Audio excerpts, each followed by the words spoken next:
Well, we are really excited today. We've got a very special webinar for a variety of reasons, but we're going to be talking today about mobile streaming. Mobile streaming is something that has really been, for really a couple of years, been something we've been talking about, a way to track locations, use the video stream for the best benefit possible that comes from really a number of different types of devices. So today we're going to talk about how that works. We're going to show you a live demo of some devices out there in the field. We're also going to hear from some experts that have already begun using that out in the field. So we're excited to bring that to you today. So our mission at DroneSense has not changed. We're unveiling a really cool new product today, and you're going to have lots of questions, and there's a lot of excitement around it. But the key thing here is our mission has not changed one bit. Our number one mission here is to provide a secure platform for your current and future drone technologies. But what are we trying to do? We're trying to provide better situational awareness so that everybody gets to go home safely. And the part that we're going to be talking about today, mobile streaming, is really over here, over by the pilot side. How do we get operational intelligence from the field to people in operations and for administrators as quickly and as fully as possible? So you all know DroneSense 2020. We have this mobile application. It works on DJI Crystal Skies, smart controllers, as well as iPads and iPhones, and it allows you to fly a drone while sharing that video back to people remotely, so they can see the real-time intelligence that you're collecting. Works with DJI, Autel, as also Parrot drones.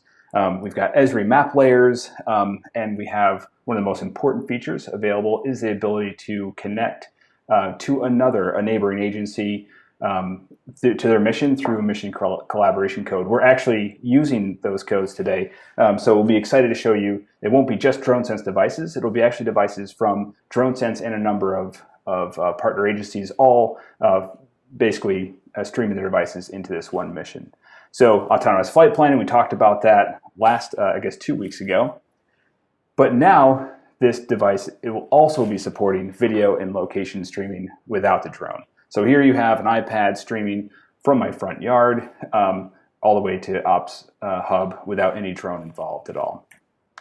So you ask the natural question, but aren't you a drone software company? What are you guys doing providing this capability that has nothing to do with drones? And yes, the answer is, of course, we are a drone software company.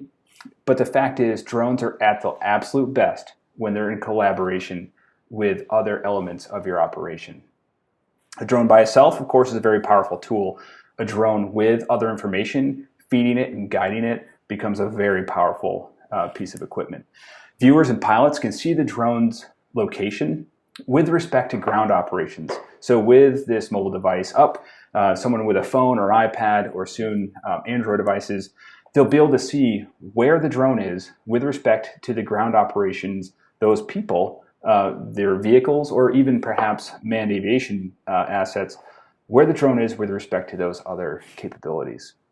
You can also compare in one pane of glass the aerial view of a scene to boots on the ground.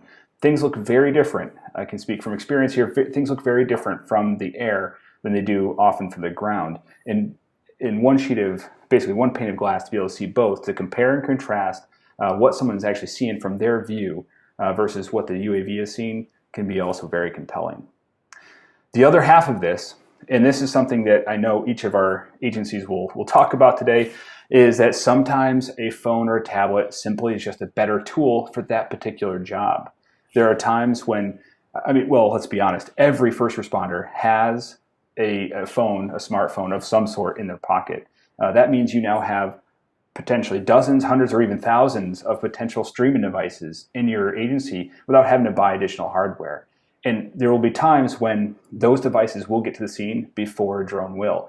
And what that allows you to do is begin streaming, begin getting that intelligence back to the platform more quickly and more effectively in those early initial deployments. The other thing you can do with a phone or a tablet is plug it straight into power, and it will sit there and stream for hours, for days if necessary, and provide that on a more ongoing way. The other thing is is that an LT-enabled smart device can go almost anywhere.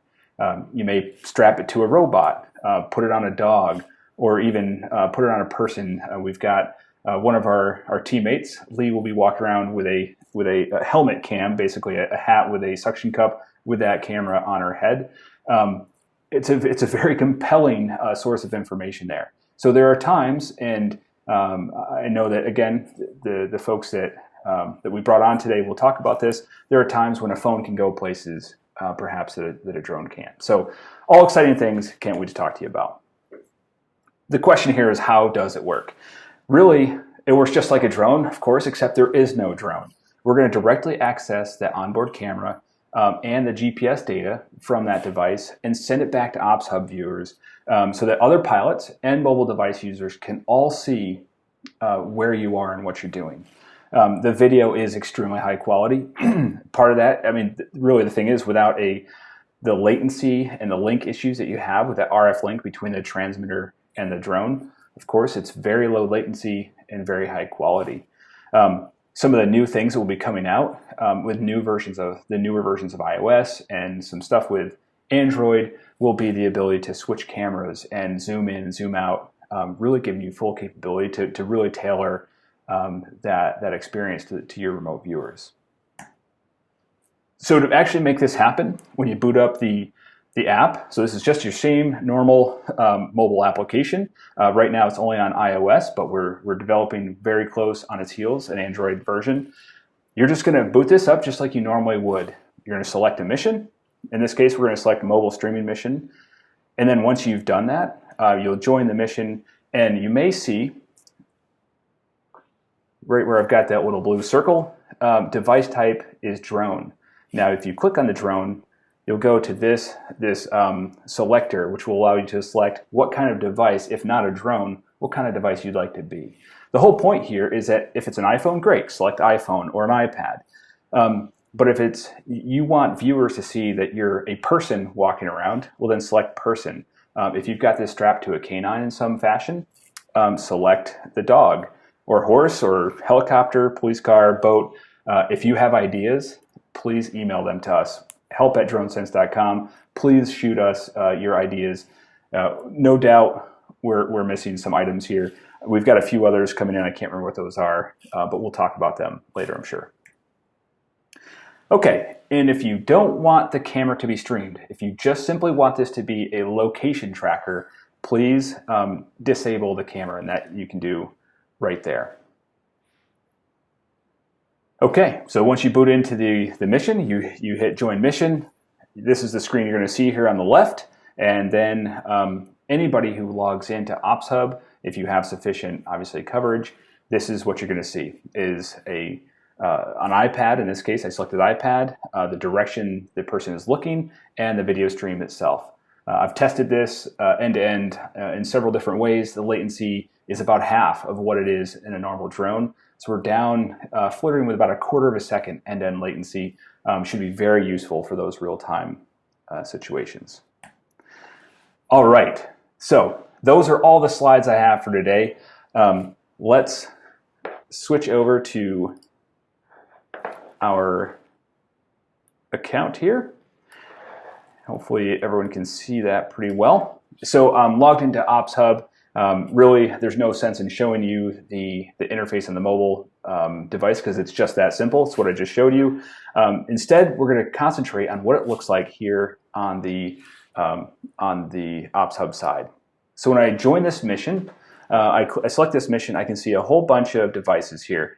Some that have been online and a whole bunch that are currently online. So we've got a Mavic Dual. So this is going to be kind of a standard experience that you're used to. So we click on the drone, we turn on the camera feed, and it's going to show you where the drone is. Flip on the video. We've got my drone located up here. Probably may not have a GPS fix at the moment. Turn on the camera feed there. Okay, so we've got our drones up and working, and now let's zoom out just a hair, and we can start looking at some of these other devices. So we've got an iPhone. This is Let's see here.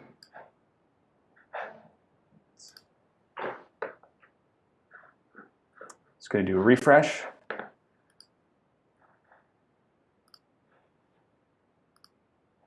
Okay, we've got our iPhones. We're going to show some locations here. Oh, and we've got a helicopter up.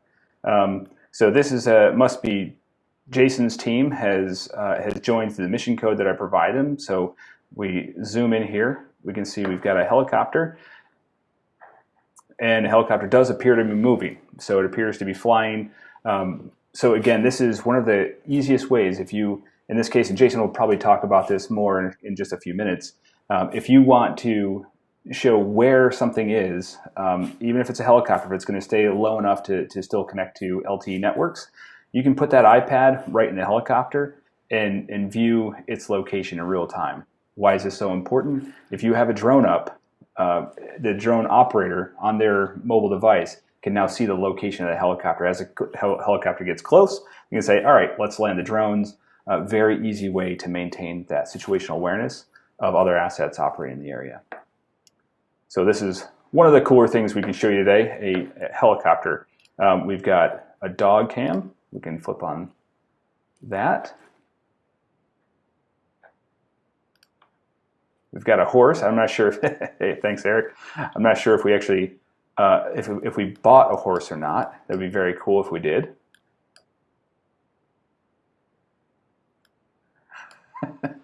It's a seashell. I don't think this is a horse. That would have to be really low to the ground. So as you can tell, this is just a snapshot of the kind of things that you can do here within the system. Really a lot of situational awareness available really across the board. Turn on the rest of these. All right. Okay, so let's kick it over. While I'm still sharing, I'm going to kick it over to Jason Clark. If you can turn on your mic. Yeah, I'd like to, Jason, if you wouldn't mind just spending a couple of minutes describing what you guys have done so far down there at Fauquier County, and how this has helped your operations. Yeah, no problem. Thank you for having us. I really appreciate this. Just so you know what we've been using this newest version for, we've had a couple scenarios to where we've done canine tracks, and the canine is trying to tell dispatch when they're in the middle of the woods where they're located at. So what we ended up doing was, after that canine track, we started doing training. And I was talking with Bracken, and we were able to get this going, and I installed this on the canine handler's cell phone, and then he went and did the track. And so now dispatch can now see exactly where that canine is on the track and where they're going. And the other benefit for us was, when we were flying the drones, I didn't have to waste any time, battery life, anything of seeing how to get to the dog by trying to physically see him. I was able to go directly to the image that was on there and shove and hover right over him and get right to his locations. That saved us wear and tear on the equipment, and it also got us up instantly to him. And then once we were at that point, we were able to then kind of hover and rotate around him and his location and kind of clear the area with the thermal camera ahead of him, so that he could then kind of move forward, just like our SWAT guys, kind of how they, clear one room and then they all move forward. We were able to do that with the drone, and then the canine would able to go forward. Another incident that we actually had, we were doing some training with our SWAT guys as well, and we were going into like a school scenario. We started flying the drones into the school, and we were able to get in probably to the front desk area, principal's office of the school, and then we had to then move and advance forward the drone pilot operator so he could fly. And once in the school, it started to get a little haywire, just because of how the schools are met with all the cinder blocks and the metal that's in them. So the communication from the drone to the actual controller was starting to give us a little bit haywire, and we weren't able to do it. So at that point, I decided to use this application, and actually was able to hook up to the school's Wi-Fi, and dispatch was able to actually watch my video feed the whole time in the school. So for us, that's a no-brainer win right there, because even if I put that camera and that tracker on a canine and he goes in and clears the school, he's going to be able to show me video of where he's at in the school, because some of our schools are color coordinated to where like you're in a red zone, you're in a green zone, you're in a blue zone. So the person watching the camera is going to be able to know where in the school that particular canine is. And if, heaven forbid, something were to happen to the canine, he would get hurt by apprehending the subject that's in the school, that video feed would still be there going, and we'd be able to get that direct communication instantly back to our command center. And I can tell you right now that our sheriff and all our commanders have been excited about this, that they're able to see it live and instantly. And that's been one of the best things for us. Well, thanks, Jason. That's great. And we'll have a question and answer time toward the end as well. So if you got questions specifically for Jason, the way he and his team have been implementing this, please ask away. So next, let's kick it over to Jason. Jason Day, thanks a ton for getting that helicopter up. What would you like to share with us today? Yeah, we got a helicopter out. We got an iPad sitting in there right now. So if you're not familiar, Texas DPS, we've got a pretty robust UAS program, and we're pretty excited about this feature. We have done extensive testing, and we are now starting to implement this in our fleet of helicopters right now. And mainly where we want to use this is our joint operations, where you've got manned and unmanned assets in the same AOR, right? And so we're talking 1,500 feet and below type of stuff, where we're talking about airspace deconfliction as well as situational awareness. So here, a couple weeks ago, we did conduct 2 live missions around the downtown Austin area when there was some protests planned prior to the inauguration, and we realized that would be a really great opportunity for us to test this in real life, because we had about 6 different drone operators out, and we had one of our DPS helicopters circling the Capitol area the entire time. So on the first day, we actually had an iPad that they turned on and they just put in the back, and it went out and flew for about 2.5 hours. And then the next day, actually, our chief, he's got DroneSense on his phone. He opened the app, went in there, entered his call sign, and he was flying around the next day. So we're implementing this across the state for all of our helicopters. So it's a little bit unique the way we're doing it, but we created a separate team in DroneSense called helicopters. And then instead of having individual members or people in that team, we added each helicopter as a member, so that when they go into the iPad and activate and join that mission, the name is already their call sign, so they don't have to change anything. So they can just go in there and select that they're a helicopter and join the mission. To make it even a little simpler, we created one single mission for that team, and it's just called helicopter tracking. So every time our TFO gets in the helicopter, they'll go to the iPad, punch in their 4-digit code, select helicopter tracking, I'm a helicopter, and hit join mission. It just reduces the workload on the TFOs, which means that they will use it more often. And again, we're talking target altitude 1,500 feet AGL and below, where we still have good cellular connection on the iPad. So as I mentioned, we did those tests on the January 16th for about 2.5 hours, and then again on the 17th for 3 hours. And we were taking a bunch of screenshots and just watching this. I was in the Emergency Operations Center. We had DroneSense up there on one of the big TVs, map going. You could see the helicopter flying around. You could see the drones every time they launched from their launch point. Here's a couple screenshots of just kind of what that looks like. We do have a pretty extensive feature layer for our downtown Austin area, because we do a lot of interagency operations with Austin Fire Department, Austin Police Department, Austin Travis County EMS, and the county, Travis County. So we all actually sat down together. We built out zones for the entire downtown Austin area, and that's what you're kind of seeing, all the blue lines and all the other markers there on the map, because we've annotated all of our launch points. But you can see kind of down on the right-hand lower corner, Rudy Escobar there. He's the helicopter pilot, and he's just doing circles over the Capitol. And we've got one drone over there on the west side. Here's another screenshot of that same operation. And this is a screenshot actually from the iPad. So again, This works, it's bi-directional, right? Because the helicopter has internet connection, the TFO and the helicopter pilot can not only share where their location's at, but now that gives them situational awareness to see where all of our drones are at. And that just mentally for them gives them the warm fuzzy, right? Because now they can see the AGL of all the drones. They know that there's not going to be any issues. And we've got just another piece of clear communication between our manned and unmanned. And then here's one more screenshot there. All right. I will stop sharing that. Hopefully y'all found that a little bit beneficial. That's great, Jason.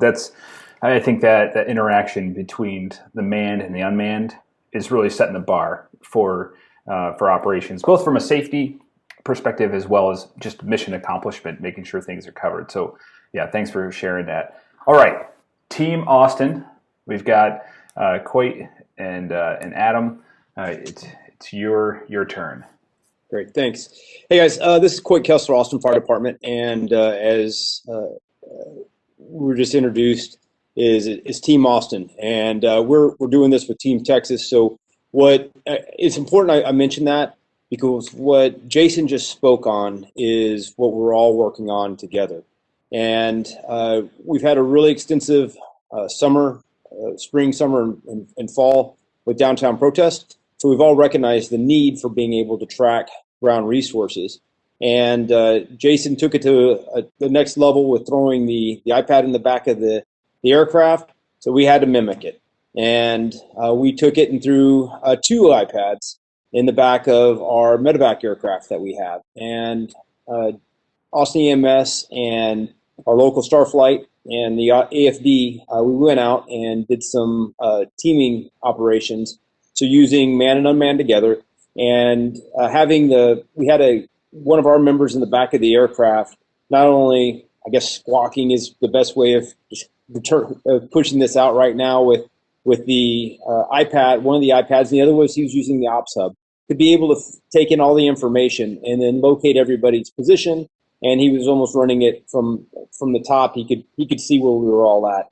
Worked out exceptionally well. I mean, I couldn't even tell you how great it was to be able to see the guys running into the bushes, tracking them with the locations, and then being able to guide the aircraft into that. Transition over to last night, and Adam's going to speak a little bit more on that. But it was just we expanded it from manned aircraft. We took in hasty teams, so we were doing a search and rescue scenario and bringing in multiple ground teams that we enabled the tracking device on. And they went in looking for missing persons, and we went out overhead while using the drones to be able to coordinate a mission together. Adam, do you want to speak to that and cue your video up real quick?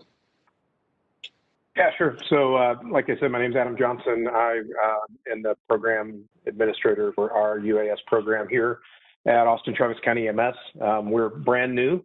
We were lucky enough to be close to Coit and Jason and those guys who have really helped us get up and running. So publicly, thank you, Coit and Jason. I am going to try to share my screen here. Let me know if that came up. Looks great. You guys seeing that? Yep, okay. Looks great. So this is cool. This is just a screen capture from one of the iPads we were using just to show you kind of what it looked like live last night as we were doing this exercise. So like Coit said, we coordinated with our ground spec ops folks to bring out a couple of companies and simulate a hasty team going in and looking for a lost hiker in a pretty popular area here around Austin. This is the Pennybacker Bridge over off Capitol, Texas, right across from Austin Country Club. So you can see we've got the hasty teams are using their iPhones logged in. You can see there the front guy on the far right is MR21, that's Med Rescue 21, one of our spec ops ambulances, and then Thomas Rogers, who is logged in as a horse. Didn't know AFD had a mounted program, Quinn, but is one of the AFD hasty team members. So they're walking out right now, actually, after finding the victim. You can see we have 2 aircraft up. The thermal there is the one that's to the north, and then AFD's Autel Evo 2 Pro there on the south.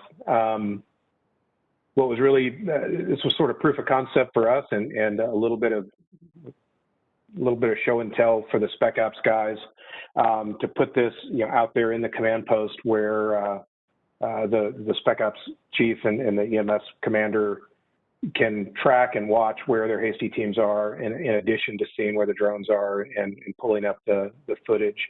It gave them that kind of warm fuzzy of, particularly if we were able to get a GPS pin off the 911 call for the cell phone, we can drop that on the map. That's off screen. I didn't get that captured on this video, but watching the hasty teams as they're walking towards that victim just gives the commanders kind of that warm fuzzy that they're actually headed in the right direction. Because a lot of times there's just that empty space. We know we've given them the coordinates. We know they're on the trail. They're walking in. The ability to actually see them real time as they're moving around was a big hit with the command post. So that's basically it. We ran a couple of scenarios, and it was very successful with tracking the ground assets and being able to see, everyone able to see both the drones and the hasty teams. That's amazing footage. Thanks for sharing that. Go ahead. Hey, Ryan. I just wanted to add to this real quick. So we've got some next steps that we're going to be taking. As mentioned, I said Team Texas. So down in the capital area, because we've had such a busy, it's been a pretty busy year, as mentioned. We've all been working together. We've been collaborating together as a unit. We have these groups on the ground. They're the ground resources, the rescue task forces, and they run around in UTVs, and it's made up of law enforcement, EMS, and fire units. And this is a great example of being able to take an iPad or a personal device, tag it onto that UTV. So as we're flying overhead and getting that situational awareness that we provided all summer to incident command, now we can actually show these ground units rolling in. And if they've got something on the ground they need to show us, having that camera capability on their smart device is exceptional. So DroneSense team, before I sign off here, thank you so much. We've been wanting to do this for so long, and you guys crushed it. Thank you. Thanks, Coy and Adam. It's been absolutely great to have, obviously, to have you guys all as a part of this discussion. But really, I just want to thank, obviously, the DroneSense team, the engineering team, for building this utility. Just like Coy said, it's just, I think it's going to really help keep people safe, both public safety operators as well as the people that we're all out there to serve. And for Coit and Adam, for Jason Day, Jason Clark, I want to thank you guys especially for being such a huge part of this development effort, lending your feedback and obviously driving the product to become what it is today. And we've got so much more to work on together. So thank you very much for that.